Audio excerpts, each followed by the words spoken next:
Hello guys, what is up? I'm Sensity and welcome to my channel.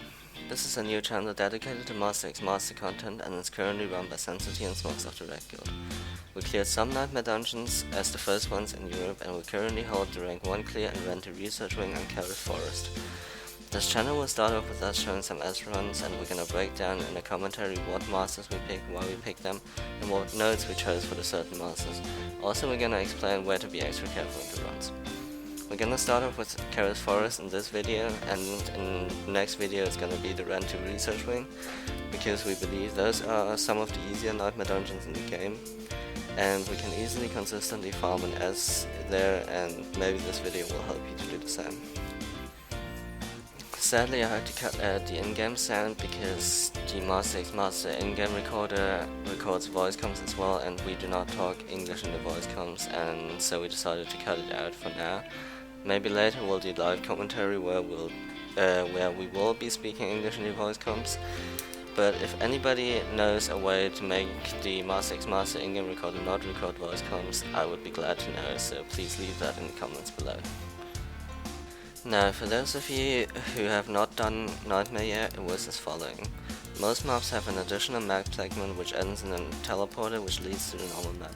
That is the same as an extreme. Of course, the mobs are stronger and some of them have added abilities or even attack patterns.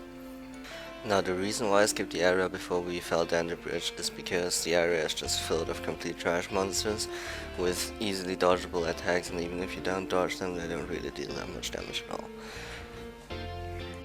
The area we're in right now is actually a very safe one as well, unless you're unfortunate enough to spawn an archer in here. I'm not talking about the blue archers, I'm talking about the white archers. If you haven't encountered them, you will be seeing them later on in the stage. They deal a ridiculous amount of damage and they're honestly the only real kill threat in the stage. Now the bigger dash guard that we're seeing currently is probably the second most dangerous mob in the stage. If you caught him backwards or if you caught him into narrow paths, he will delete you, but if you caught him into wide and open space, he becomes absolutely useless. Now here you will 100% encounter the at least first white archer of the stage, directly after you kill the blue archer, and it's recommended to just completely focus the archer. Here the Minos is actually really great because the silence field prevents mobs from doing their attack animations and attack patterns, and he also prevents the archer from shooting arrows. That is probably the biggest reason why we picked the Minos in this stage, because the only way we died in this dungeon was actually due to a 3 archer stack later on in the stage. Also the Vita hearts cancel the archers as well, but it's only half the duration of the Minos silence shield, I believe. We also run Poharan and Vonak simply because of the damage. We like to run dungeons a little faster for the time score, so we just run the double damage dealer, Poharan and Vonak. If you want to run it a little safer, you can pick up a Ghost Widow instead of Vonak. She's really great in dungeons because she deals a lot of damage but heals herself and thus has a little bit of tankiness. Here again, I'm not really commentating on the stage itself because the monsters that are currently there are really bad and they have no real chance of hitting you, so I'm just gonna go in depth with the champions picks and the nodes and stuff. We also run a Vita because Vita is probably one of the best, if not the best healer in the game, and her ult can save yours and your team's life many times. And it heals for so much, and the arrow heals so much as well. But be sure to pick up skill power nodes for Vita, because if you're a Vita you're not gonna deal any damage if you don't run those nodes.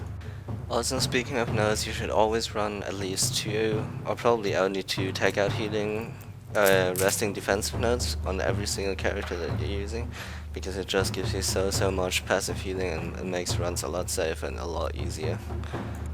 Here right now you can just run around and pull every single mob and pull them into the narrow path in the beginning and delete them with damage dealers, and especially with Poharan. You can, if you're running Poharan, you can just ult this wave here. For Poharan and Vonak, if you're gonna run them, you can either run weapon damage or crit chance nodes. I believe actually that defense penetration nodes are the best for dealing damage, but I'm actually not quite sure and I'm gonna have to wait for them to release the exact defense formula.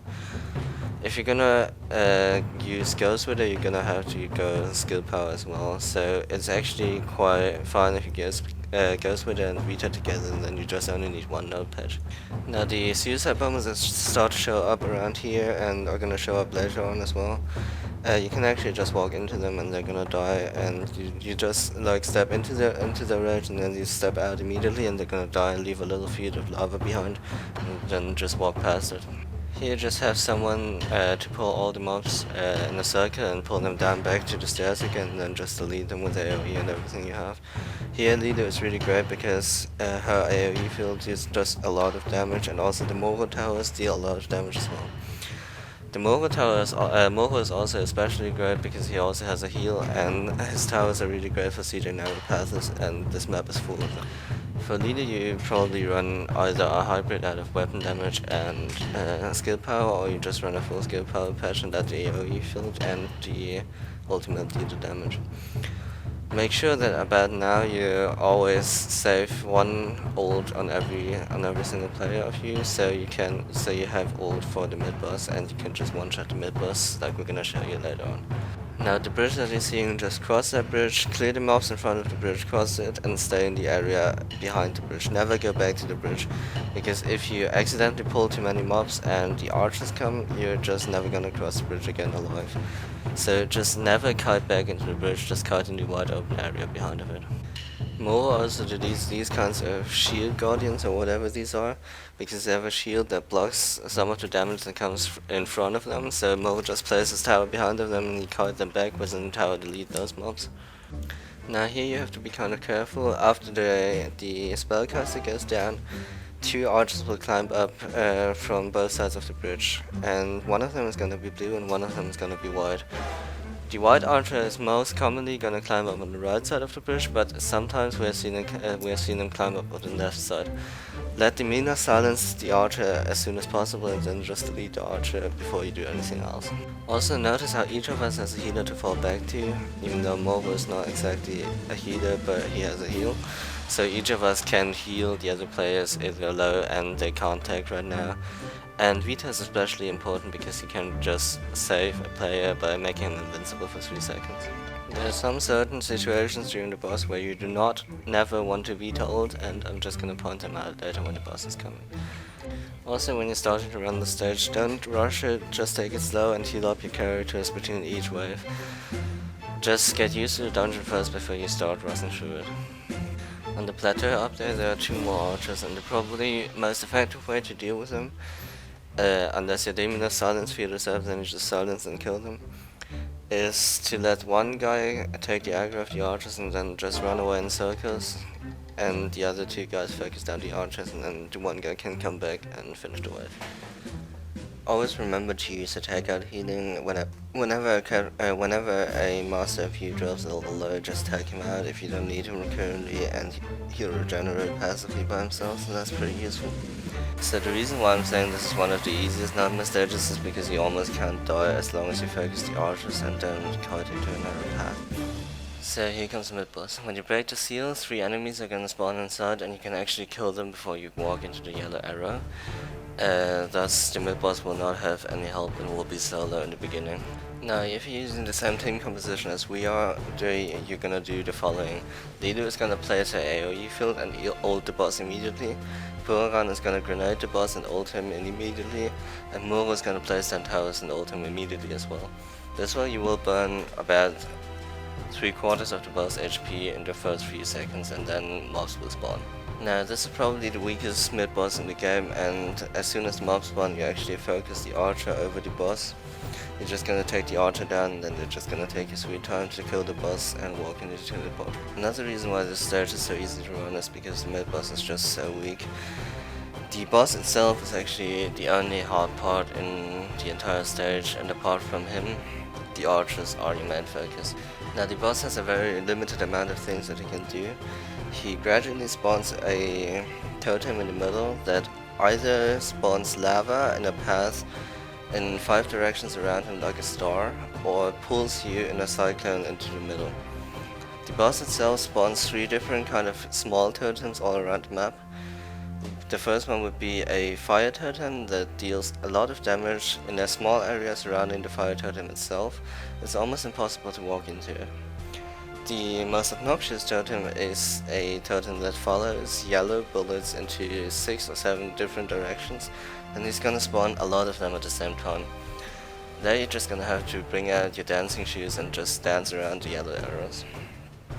The third kind of totem is actually a totem that blocks all projectiles that go through it. Some of the skills actually go through it, like the Vita arrow, even though it's a projectile, but it blocks, but definitely blocks all other hits. And if you're gonna walk into it, you're gonna get shocked and you're gonna get a bit of damage as well. So just avoid walking into it. It's also worth to note that, like we did, we focused the big totem in the middle first because you can actually kill it. It will respawn, but it won't finish the lava path, and also the big totem in the middle heals the boss for a tiny amount of HP actually. It's not really relevant to heal, but if you struggle with the lava path, then just focus the totem in the middle. The boss himself actually has only 3 attacks apart from spawning totems, of course. The first one is a projectile shoot that shoots 4 times in a row, and you can actually shoot and walk, and you will walk right out of it and you will never get hit by it unless you pass really badly like I did in the beginning. The second attack is he can spawn a little lava path himself, which is pretty easy to dodge. And the third attack is where he goes weak afterwards. He will disappear and then he will appear near one of your monsters. And either there he will fake and disappear again, or he will directly deal damage surrounding himself. I'm gonna want to dodge that damage because the damage actually almost one-shots you. If you had faked before, the next appearance will definitely follow with the damage, and then he's gonna go weak for sure. And you're just gonna want to spam all your skills onto him while he's weak and try to fill the stun bar as soon as possible. As I mentioned earlier, with Rita you never want to ult yourself and a teammate, or even only yourself, when the boss hasn't used his attack where he goes weak for a long time. Because if you ult yourself and you cannot move and the boss unfortunately just decides to use that attack, you will actually die without counterplay if it goes unluckily enough and he appears right in front of you and just deals the damage right when you come out of Vita ult. The best point to ult with Vita against this boss is actually right after he does that attack and comes out of his weak state when he starts to fire projectiles. You just ult yourself and the ult duration will be longer than the duration of the projectiles and you'll come out and you'll never take any damage. And here running double damage dealer like Puaran and Vonak is really amazing, because during the stun of the boss you can deal so much damage and you can almost finish him, and then it should be pretty easy. As for masters that replace masters in RT comp, Tajin would be fine, Chromete would be fine, Vimura would actually be fine. R&B is pretty amazing at filling up the stun bar especially. Ghost Widow is pretty good. Depending on the size of your boss and your skills, you could probably run Suzuka, but that would be pretty hard. You could maybe run Sonnet, I don't really know about that. I have never played him before. And yeah, for most of the marksmen you're just gonna run either crit chance, weapon damage, or penetration as nodes.